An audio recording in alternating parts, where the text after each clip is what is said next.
खजूर natural sugar, glucose और fructose से भरपूर होती है और जब इसे हम दूध के साथ मिलाकर, जो कि कार्बोहाइड्रेट्स और प्रोटीन से भरपूर होते हैं, खाते हैं तो ये हमारी बॉडी के लिए एनर्जी बूस्टर की तरह काम करते हैं। खजूरें डाइटरी फाइबर से भरपूर होती हैं जो बोवल मूवमेंट को रेगुलेट और हमारी गट हेल्थ को इम्प्रूव करती हैं।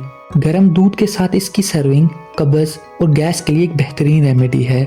खाली पेट खजूर का गर्म दूध के साथ इस्तेमाल हमारे हीमोग्लोबिन लेवल को बढ़ाता है जो हमें एनीमिया जैसी बीमारियों से बचाता है। गर्म दूध के साथ खजूर का रात को इस्तेमाल हमारी नींद के लिए बेहतरीन है। खजूर में मौजूद पोटाशियम ब्लड प्रेशर को रेगुलेट करता है और इसमें मौजूद फाइबर कोलेस्ट्रॉल लेवल को कम करता है। दूध और खजूर का रोजमर्रा इस्तेमाल, इनमें मौजूद विटामिन और कुदरती शुगर हमारी ब्रेन हेल्थ को इम्प्रूव करता है और ब्रेन सेल्स को नॉरिश करता है। खजूर और दूध हमारे इम्यून सिस्टम और हड्डियों की मजबूती के लिए भी मुयस्सर है।